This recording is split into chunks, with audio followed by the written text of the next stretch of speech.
하나님 말씀 보겠습니다. 하나님 말씀 마태복음 22장 36절부터 40절까지 보겠습니다. 마태복음 22장 36절로 40절.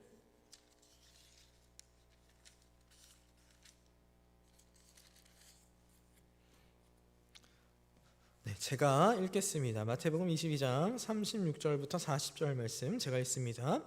선생님, 율법 중에 어느 계명이 크니까?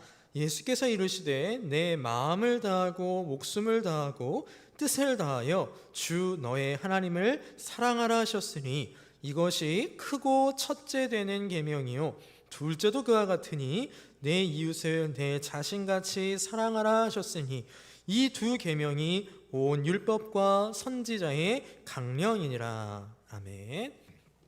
자, 오늘 우리 이 시간 함께 읽은 이 말씀은 예수님께서 바리새인들이 이렇게 모여들었을 때 한 율법을 가르치는 선생이었던 율법사가 예수님께 질문한 것에 대한 예수님의 답변입니다.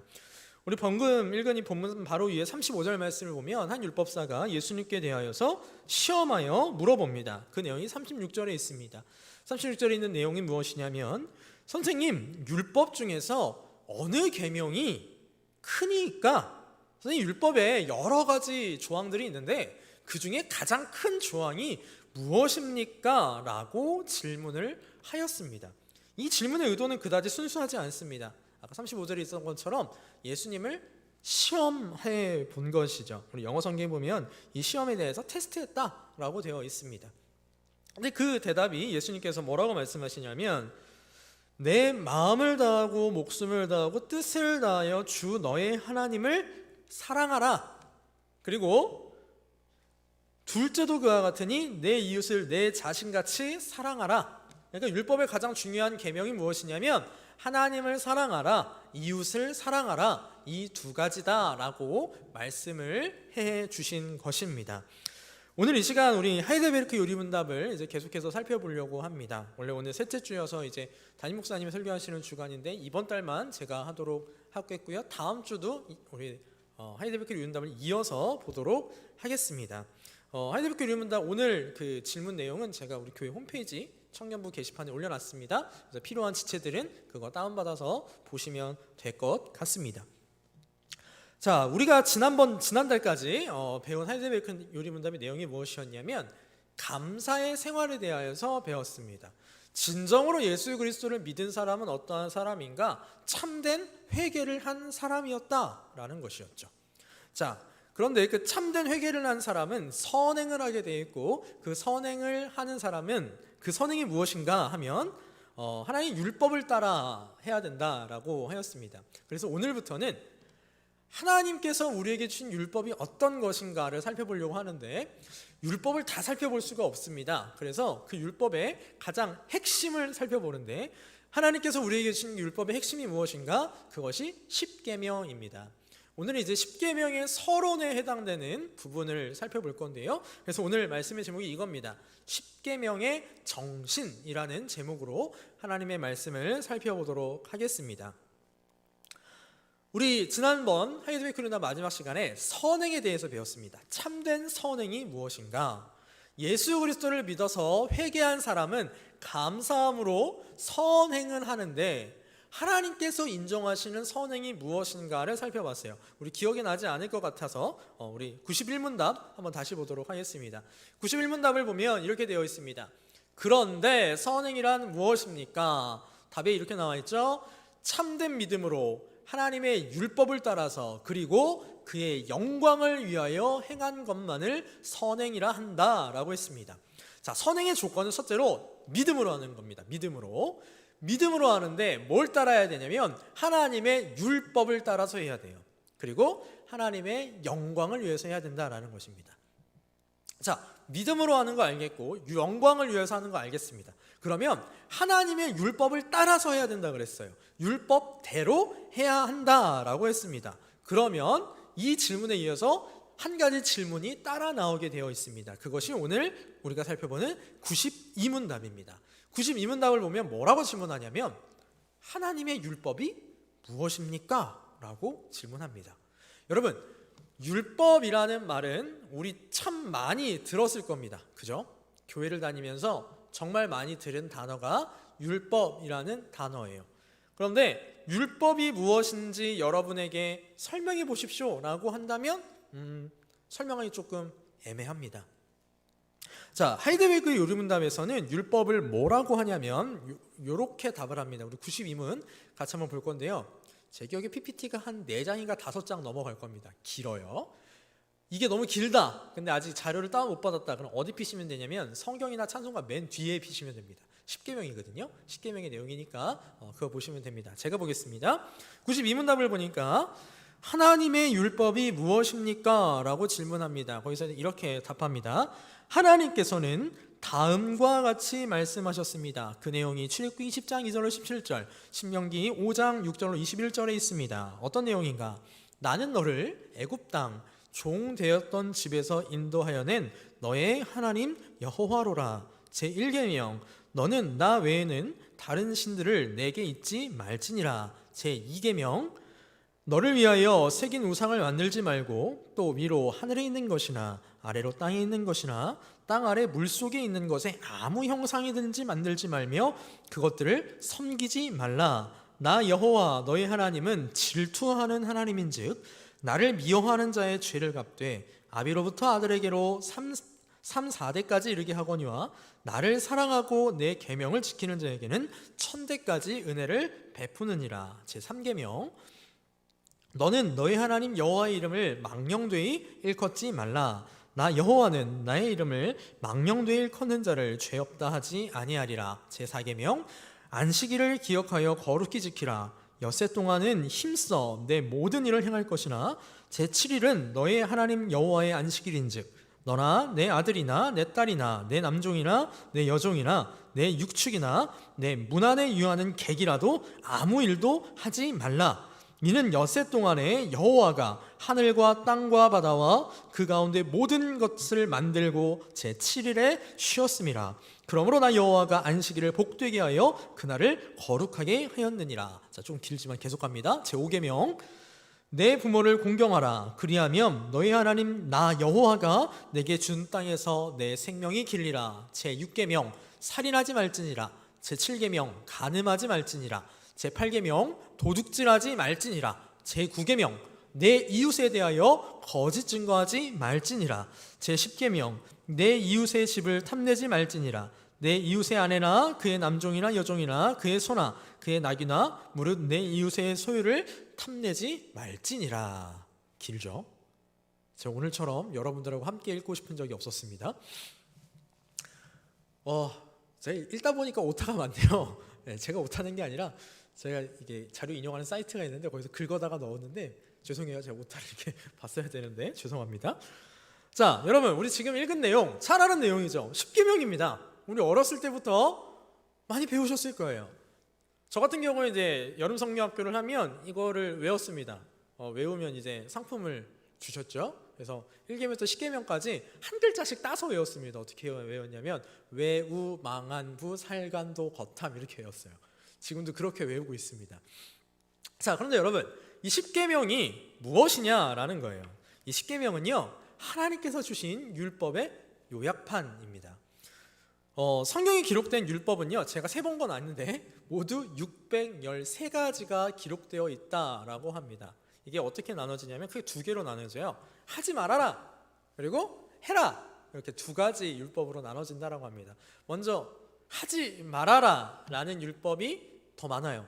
몇 개냐면 365개입니다. 365개. 그리고 해라 라는 명령이 248개 있습니다. 여러분 외우기 쉽죠? 하지 말라 365, 해라 248. 네, 외우기 아주 어렵습니다. 그래서 더해서 613가지의 율법이 있습니다. 자, 그럼 오늘 이 시간에는요 일단 율법에 대해서 조금 자세히 살펴보도록 하겠습니다. 자, 율법이란 무엇이냐? 율법이란 이렇게 정의할 수 있습니다.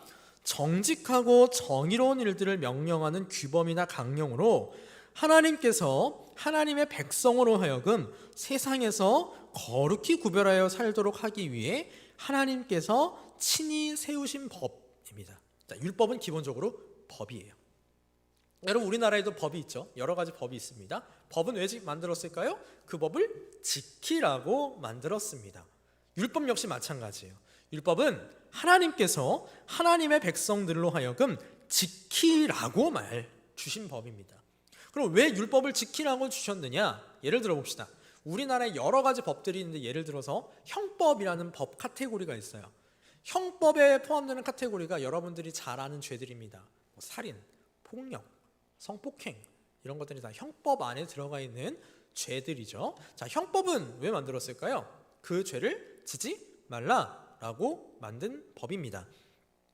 율법은요 왜 만들어졌냐면 아까 제가 정의를 말씀드릴 때 말씀드렸는데 하나님의 백성들이 세상과 구별된 거룩한 생활을 하라고 만들어주신 법이 율법이에요. 즉 율법의 목적은 거룩함에 있습니다. 하나님의 백성들은 거룩하게 살아야 돼요. 어떻게 거룩하게 사느냐? 율법을 따라서 거룩하게 살아야 한다라는 것입니다. 이 율법의 핵심은 정직과 정의예요. 공의입니다. 하나님께서 정의로운 것, 정직한 것, 공의로운 것으로 이 율법을 주셨어요. 그 율법대로 살라고 주셨습니다. 이 율법은요 크게 세 가지로 구분이 됩니다. 첫 번째는요 시민법이라고 구분돼요. 성경에 나와 있는 율법이 그렇다는 겁니다. 시민법은 이스라엘 나라에 주신 법이에요. 이스라엘이 하나님이 다스리시는 국가로서 어떻게 살아가야 하느냐 그것을 가르쳐 주신 법이 바로 시민법이라는 법이었습니다. 두 번째로 의식법이라는 법이 있었어요. 이 의식법은 제사법이라고도 합니다. 그러니까 이스라엘 백성들이 제사를 드릴 때 어떻게 드릴 것이냐, 어떻게 드릴 수 있겠느냐, 그 법이 제사법, 의식법이었습니다.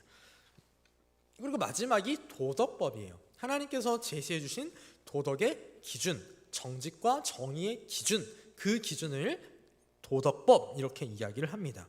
그런데 이 세 가지의 율법 중에서 두 가지는 폐지되었어요. 시민법과 의식법은 폐지되었습니다. 우리는 구약의 이스라엘이 아니기 때문에 이스라엘이 적용받았던 그 시민법은 폐지되었어요. 예를 들어서 간음한 여자가 현장에서 잡혔으면 돌로 쳐 죽여라, 시민법이거든요. 우리라고는 해당되지 않죠? 네, 폐지되었습니다. 또 의식법, 제사에 관련된 법들도 폐지되었습니다. 만약에 제사법이, 의식법이 아직 남아 있었다면 우리는 오늘 이 자리에 무엇을 가지고 나와야 될까요? 소나 양이나 염소나 이런 가축을 가지고 나와서 피로 제사를 드렸어야 할 것입니다. 그러나 이런 법들은 모두 다 폐지되었습니다. 유일하게 하나 남은 게 도덕법이에요. 도덕법. 도덕법만은 아직까지 유효하게 남아 있지만 사실 그 의미가 조금 더 확대되어서 남아 있습니다. 여러분 근데 여기서요 우리가 율법이 폐지되었다, 특별히 시민법과 도덕법이 폐지되었다 이 말을 오해하시면 안 됩니다. 왜 폐지되었는지가 중요해요. 여러분 우리가 살아가는 사회에서는 무엇을 폐지할 때요 왜 폐지합니까? 그것이 더 이상 필요가 없어서, 쓸모 없어서 폐지를 하는데, 시민법과 의식법이 폐지된 건요 쓸모 없어서 폐지된 것이 아니라 그 법이 완성되었기 때문에 폐지된 겁니다. 자, 우리 성경 구절 보겠습니다. 마태복음 5장 17절. 마태복음 5장 17절 말씀입니다. 우리 같이 읽을 수 있는 지체들 같이 읽어봅시다. 마태복음 5장 17절 말씀. 내가 율법이나 선지자를 폐하러 온 줄로 생각하지 말라. 폐하러 온 것이 아니요 완전하게 하려 함이라. 자, 이 말씀은 예수님께서 율법에 대하여 하신 말씀입니다. 많은 사람들은 예수님께서 율법을 폐하러 오셨다라고 생각했어요. 그런데 예수께서 뭐라고 하셨냐면 내가 율법이나 선지자를 없애려 온 줄로 생각하지 말아라. 없애러 온 게 아니라 완전하게 하려고 왔다라고 말씀하십니다.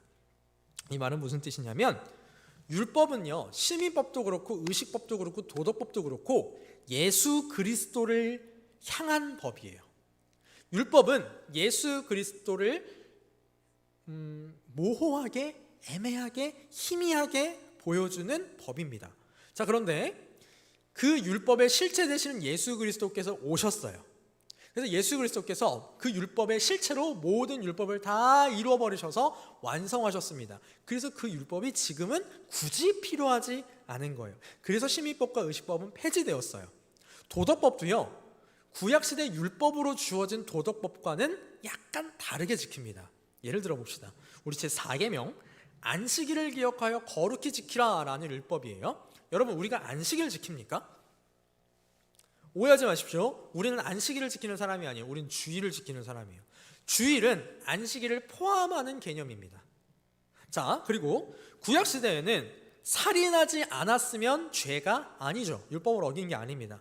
그런데 예수님께서 마태복음 5장부터 시작되는 산상수훈에서 뭐라고 가르쳐 주시냐면 살인하지 말라라고 하셨지만 예수님은 그 법을 어떻게 해석해 주셨냐면 형제를 미워하는 자마다 뭐라고 하셨어요? 살인하는 거다라고 하셨어요.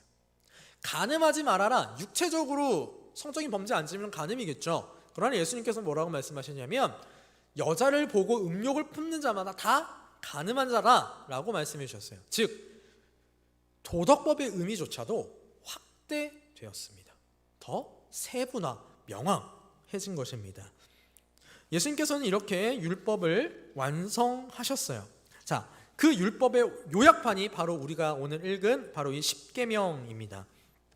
자, 그러면 하나님께서 율법을 우리에게 왜 주셨는가? 십계명을 우리한테 왜 여전히 도덕법으로 계속해서 남겨주시고 읽게 하시고 배우게 하셨는가? 세 가지 이유를 살펴보도록 하겠습니다. 율법을 주신 첫 번째 이유는 우리가 마땅히 해야 할 게 무엇이고 또 하면 안 되는 게 무엇인지 가르쳐 주시기 위해서예요. 여러분, 법이 없으면 그 나라는 난장판입니다. 난장판이에요. 무정부 상태가 되잖아요. 그럼 제일 먼저 일어나는 게 뭐냐면 약탈입니다. 그 다음에 일어나는 게 방화예요. 그 다음에 일어나는 게 뭘까요? 성범죄입니다. 그 다음에 일어나는 게 폭력, 살인이에요. 법은요, 요걸 지켜주는 역할을 합니다. 이건 하면 안 돼 라는 걸 알려주는 것이 법이죠. 율법은 아까 제가 13가지 중에서 하지 말아라라는 율법이 365가지, 해라라는 율법이 248가지가 있다라고 말씀드렸어요. 그런 식으로 해야 될 것, 하지 말아야 될 것 알려주시는 거예요. 그런데 십계명을 통해서 하나님께서는 무엇을 우리에게 알려주시냐면 무엇을 해야 하는지, 해야 할 것에 대한 원리, 하지 말아야 될 것에 대한 원리, 정신을 우리한테 알려주십니다. 하나님께서는요, 율법을 통하여서 우리 안에 계시는 성령 하나님이 우리의 마음을 살펴보게 하십니다. 우리가 율법을 배웠어요. 율법을 들었어요. 우리가 율법을 알고 있습니다. 그래서 우리가 어떤 행동을 할 때 우리 안에 계시는 성령 하나님께서 그 율법을 통하여 요건 해도 돼, 이건 하면 안 돼 라고 우리의 마음을 감동시켜 주시는 것이죠. 성령 하나님의 감동으로 율법을 통하여 우리의 마음의 상태를 살펴보도록 하는 거예요. 즉 율법을 하나님께서 우리에게 주신 이유는 뭐냐면 성령 하나님을 통해서, 성령 하나님의 감동을 통해서 내가 자가 점검을 할 수 있는 거예요. 요즘 코로나 때문에 자가 점검이라는 얘기 많이 듣죠. 열이 37.5도가 넘어가고 폐렴 증세가 있고 이런 점검을 통해서 내가 혹시 코로나에 감염된 거 아닌가? 라는 진단이 가능합니다. 율법이 그런 역할이에요. 율법이 마치 그런 거예요. 37.5도, 기침, 폐렴 증세 이런 것과 같습니다. 내가 무엇을 해야 할지, 하지 말아야 할지를 하나님께서 율법을 통하여 알려주셨고 성령 하나님께서 그 율법을 통하여 우리의 마음을 계속 감동해 주시는 것이죠. 두 번째로 율법을 우리에게 주신 이유는 무엇이냐면 우리에게 복을 주시기 위하여 주셨습니다. 자, 성경 구절 보겠습니다. 신명기 30장 9절부터 10절 두 절 보겠습니다. 신명기 30장 9절로 10절입니다. 제가 읽겠습니다. 내가 내 하나님 여호와의 말씀을 청종하여 이 율법책에 기록된 그의 명령과 규례를 지키고 내 마음을 다하며 뜻을 다하여 여호와 내 하나님께 돌아오면 내 하나님 여호와께서 내 손으로 하는 모든 일과 내 몸의 소생과 내 가축의 새끼와 내 토지 소산을 많게 하시고 내게 복을 주시되 곧 여호와께서 내 조상들을 기뻐하신 것과 같이 너를 다시 기뻐하사 내게 복을 주시리라. 자, 신명기에서 모세가 이스라엘 백성들한테 자, 내가 이제 너네 복 받는 방법 알려줄게 라고 이야기를 하면서 가르쳐준 방법이 무엇이냐면요, 율법 지켜라 라는 것이었습니다. 네, 간단한 원리죠. 율법을 지키면 복 받는다라는 거예요. 하나님께서 우리에게 율법을 주신 것은 우리를 올가매려고 우리의 자유를 억압하시려고 주신 게 아닙니다. 하나님께서 원하시는 바를 무엇인지 우리에게 알려주셔서 우리가 그것으로 행하면 그것에 대한 복으로 우리에게 갚아주시기 위함이에요. 마지막 세 번째 율법을 주신 이유는 무엇이냐면 그리스도를 찾게 하시기 위하여 주셨습니다. 자, 성경 먼저 또 보겠습니다. 갈라디아 3장 20절입니다. 갈라디아 3장 20절 말씀을 보면 이렇게 말씀합니다. 갈라디아서 3장 20절. 그러므로 율법의 행위로 그의 앞에 의롭다 하심을 얻을 육체가 없나니 율법으로는 죄를 깨달음이니라 라고 말씀하세요. 율법의 역할은 무엇이냐면 우리로 하여금 죄를 깨닫게 하는 겁니다. 율법이 알려주는, 율법이 이것 해도 돼, 이거 하면 안 돼 라고 정해놓은 그 법에 맞춰 봤을 때 내가 하지 말아야 될 걸 했구나, 해야 될 걸 안 했구나 라는 것을 알므로 내가 죄인이라는 걸 깨닫게 해줘요. 여러분, 율법이 없으면요 죄가 죄인 줄 모릅니다. 자, 그럼 율법을 통해서 죄를 깨달았어요. 그럼 어떻게 그 다음 반응이 이어지느냐? 이 죄를 해결하기 위해서 구원자를 찾게 됩니다. 그래서 율법은 그 구원자까지 희미하게 보여줍니다. 한 구절 더 봅니다. 갈라디아서 3장 24절. 로마서 3장 24절이 아니라 갈라디아 3장 24절입니다. 갈라디아서 3장 24절 말씀을 보면 이렇게 말씀합니다. 이같이 율법이 우리를 그리스도께로 인도하는 초등교사가 되어 우리로 하여금 믿음으로 말미암아 의롭다함을 받게 하려 함이라. 자, 율법이 뭐라 그랬어요? 초등교사라고 해요. 초등교사. 근데 이 초등교사라는 개념을 좀 이해하기 위해서는요, 그때 로마 당시에 초등교사가 어떤 사람이었는지 좀 이해를 해야 됩니다. 여러분, 우리 로마 시대 때는요 노예들이 존재했어요. 그 노예 중에서도 똑똑한 사람이 있었어요. 아이를 잘 훈육할 만한 사람이 있었습니다. 자, 그러면 주인의 아이가 태어나요. 그 아이에게 교사가 필요하잖아요. 그럼 주인이 노예 중에서 똑똑한 노예 한 명을 아이의 초등교사, 다른 성경을 보면 가정교사라고 말해요. 가정교사로 삼습니다. 그러면 그 노예는 비록 노예의 신분이지만 주인의 자녀를 양육해요. 그때 주인의 자녀는 그 교사를 노예로 대하지 않습니다. 진짜 선생님으로 대해요. 그런데 자녀가 장성했습니다. 그러면 초등교사 역할을 했던 그 노예는 다시 어디로 돌아가요? 그 자녀의 노예로 돌아갑니다. 즉 율법은 예수 그리스도를 보여주는 그 역할로 끝이라는 거예요. 율법은 예수 그리스도를 인도하는 그 역할까지만 하는 거예요. 뭐에 있어서? 구원에 있어서. 구원에 있어서 율법이 우리로 하여금 자, 너는 죄인이야 라는 걸 율법이 깨닫게 해줬습니다. 그리고 어디로 데려다 줬어요? 예수 그리스도에게로 데려다 줬습니다. 하나님께서는 이 율법을 통하여서 예수 그리스도를 바라보도록 하여 주셨어요. 그렇다면 하나님께서 이 율법을 우리에게 무슨 자격으로 주셨는가? 하나님께서 우리에게 율법을 주실 만한 자격이 있는가? 법을 제시하실 만한 자격이 있는가? 네, 있습니다. 자, 출애굽기 20장 1절로 2절, 우리 아까 문답에서 봤는데요. 20장 1절로 2절을 보면 이렇게 말씀하십니다. 하나님이 이 모든 말씀으로 말씀하여 이르시되 나는 너를 애굽 땅 종 되었던 집에서 인도하여 낸 내 하나님 여호와니라 라고 말씀하십니다. 여러분, 이 말씀은요 십계명의 서두라서요 우리가 그냥 읽고 넘어가는 말씀인데요, 굉장히 중요한 말씀입니다. 하나님께서 율법을 왜 주셨는지 그 자격이 나타나는 말씀이에요. 자, 하나님께서 율법을 주신 자격이 무엇이냐면 이겁니다. 나는 너를 애굽 땅 종 되었던 집에서 인도하여 낸 내 하나님 여호와다. 너의 구원자요 너의 주인이다 라는 거예요. 여러분, 주인은 자신의 소유에게 어떤 제한을 해줄 수 있어요. 제약을 걸 수도 있습니다. 하나님께서는 우리를 종되었던 애굽에서 이스라엘을 건져내셨던 것처럼 세상의 마귀의 종이었던 우리를 건져내셔서 구원하신 구원자이시고 또한 우리의 소유주이십니다. 고린도서 6장 20절을 보면 하나님께서 우리를 값으로 사셨다라고 했어요. 우리의 소유주십니다. 그렇기 때문에 우리로 하여금 율법을 지키도록 하나님께서 율법을 제시해 주신 겁니다. 그런데 하나님께서 우리에게 율법을 제시해 주신 건 다른 법 제시와 조금 성향이 다릅니다. 하나님께서 우리에게 율법을 제시해 주신 건 하나님을 위한 율법 제시가 아니라 우리를 위한 제시였어요. 하나님을 위해서 율법을 지키라는 것이 아니라 우리의 유익을 위해서 율법을 지키라라고 말씀하여 주셨습니다. 여러분, 우리 한번 잘 생각해 봅시다. 우리가 율법을 지켜요. 10계명 중에서 4계명, 안식일을 기억하여 거룩히 지키라는 그 계명을 지켰습니다. 하나님한테 어떤 유익이 있을까요? 여러분이 오늘 이 자리에, 또 각자의 자리에서 하나님께 예배하는데 그 예배로 하나님께 뭐 좋은 게 있을까요? 어떤 것들이 있겠습니까? 하나도 없습니다. 없어요. 하나님께서 우리에게 주신 그 율법은요, 우리의 유익을 위한 거예요. 아까 율법을 주신 두 번째 이유가 무엇이었냐면 우리로 하여금 복을 받게 하시기 위함이었잖아요. 하나님께 이렇게 말씀하시는 거예요. 자, 내가 너희한테 율법을 제시할 거야. 그 율법을 지키기만 해. 그럼 내가 너에게 필요한 모든 복을 아낌없이 줄 거야.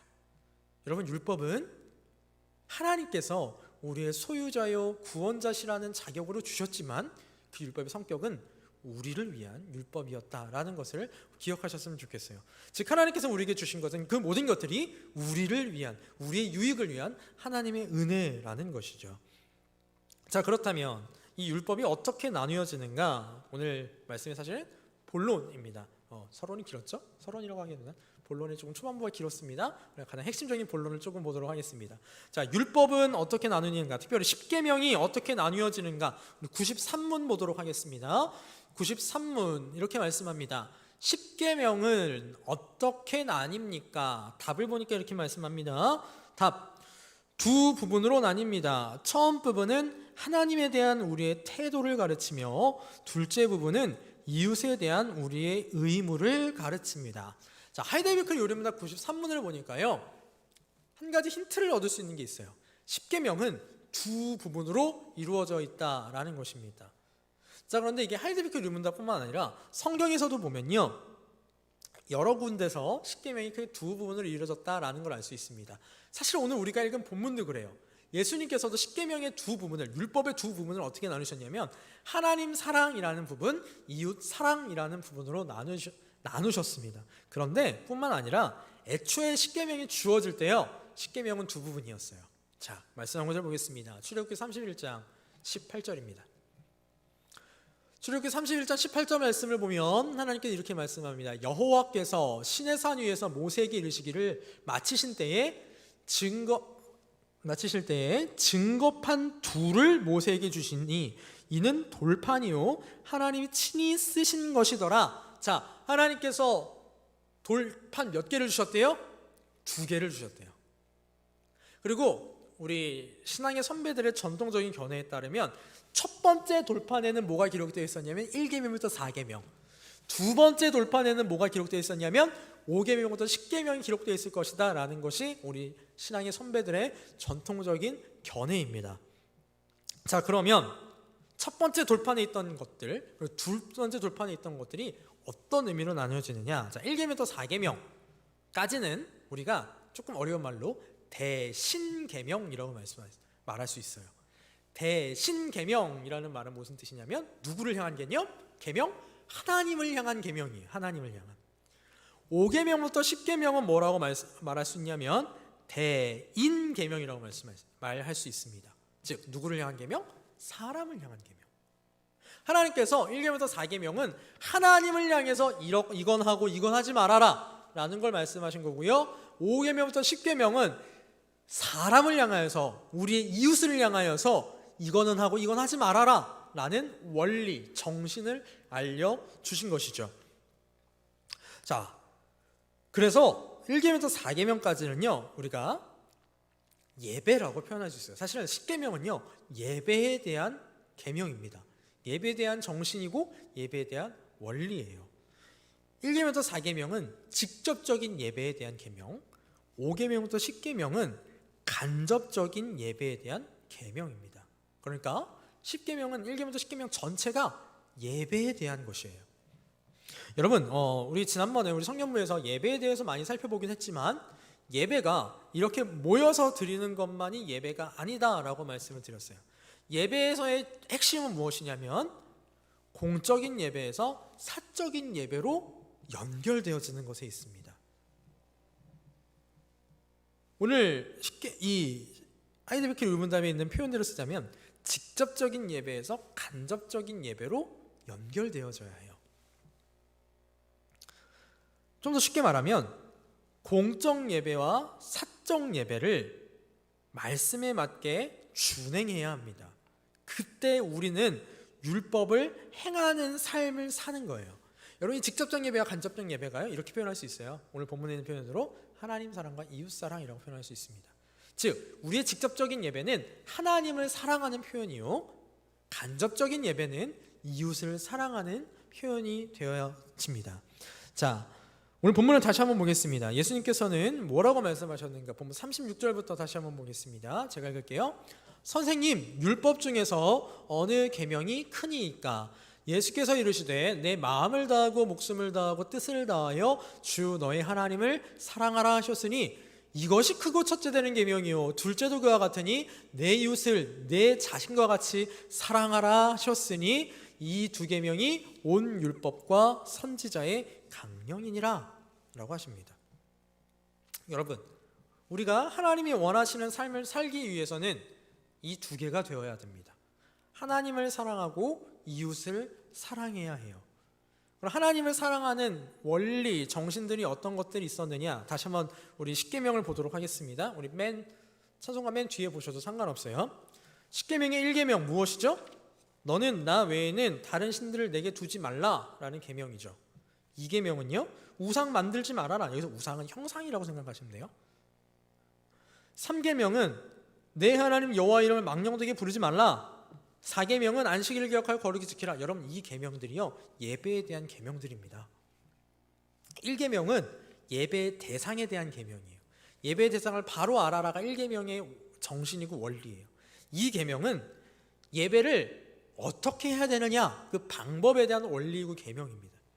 3계명은 예배를 어떻게 드려야 되느냐, 예배의 태도에 대한 정신이고 원리예요.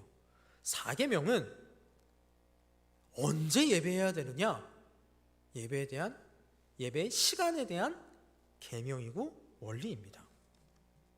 그럼 제 5계명부터 10계명까지는 무엇일까요? 이웃을 어떻게 사랑해야 되는지 그 원리에 대한 계명과 정신이고 원리입니다.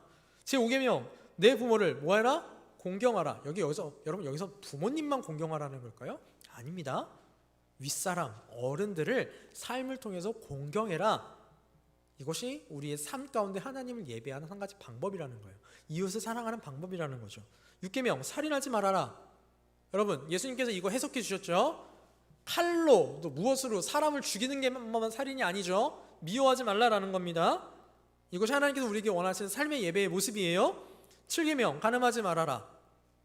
8계명, 도둑질하지 말아라. 이웃에게 거짓 증거하지 말아라. 내 이웃의 집을 탐내지 말아라. 다 마찬가지입니다. 10계명은요, 우리로 하여금 어떻게 하면 하나님이 원하시는 삶의 예배를 드릴 수 있는지 또한 두 번째 부분에서 우리한테 가르쳐주고 계십니다. 사랑하는 성도님 여러분, 율법을 준수하는 건 우리의 의무예요. 하나님의 백성이라면 선행을 하게 되어 있죠.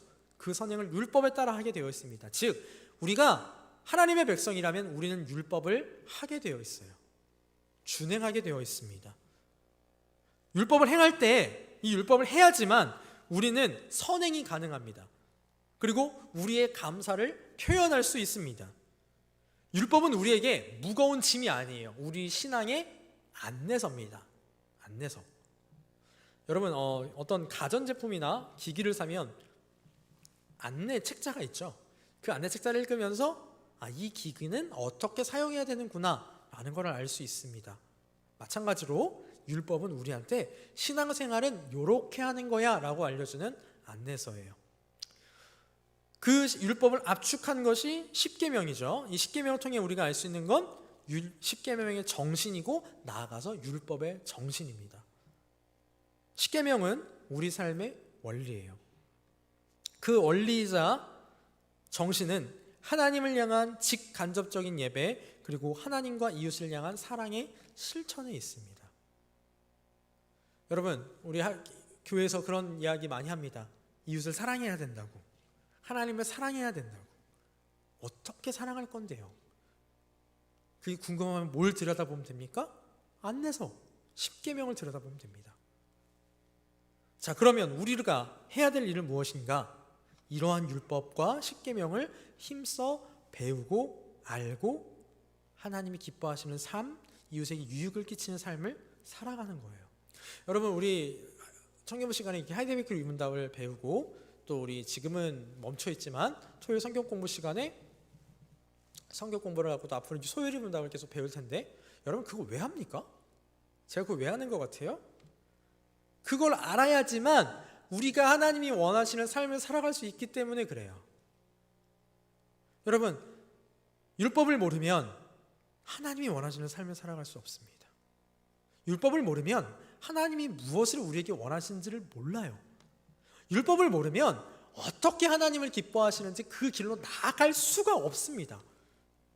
우리 지난 시간에 고린도전서에 대해 말씀하면서, 고린도 교회에 대해 말씀하면서 고린도 교회의 참 좋은 점 중에 하나가 무엇이었냐면 지식이 풍족했다라고 했죠.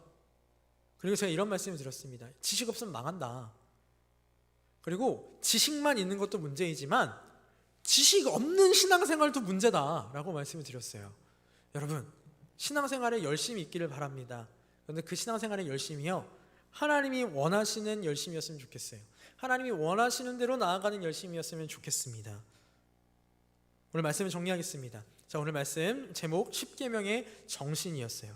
10계명의 정신에 대해서 예수님께서 이렇게 말씀하셨습니다. 하나님 사랑, 이웃 사랑. 또 오늘 10계명을 통하여서 그 하나님 사랑과 이웃 사랑은 곧 하나님을 향한 직접적인 예배요, 간접적인 예배라고 말씀드렸습니다. 여러분, 10계명의 정신대로 하나님을 예배하셨으면 좋겠어요. 이렇게 모여서 예배할 때, 직접적인 예배를 할 때 율법이 10계명이 원하는 대로 예배하셨으면 좋겠습니다. 또한 우리의 삶 가운데서 사람들과 이웃들과 어울려 살아갈 때 하나님이 원하시는 원리, 하나님이 원하시는 정신이 무엇인지 바로 알고 그 원리와 정신대로 간접적인 삶의 예배를 드려 나가시는 우리 나는 청년부원이 되셨으면 좋겠습니다. 자, 이제 10계명을 우리가 다음 주부터 또 차근차근 읽어 나갈 겁니다.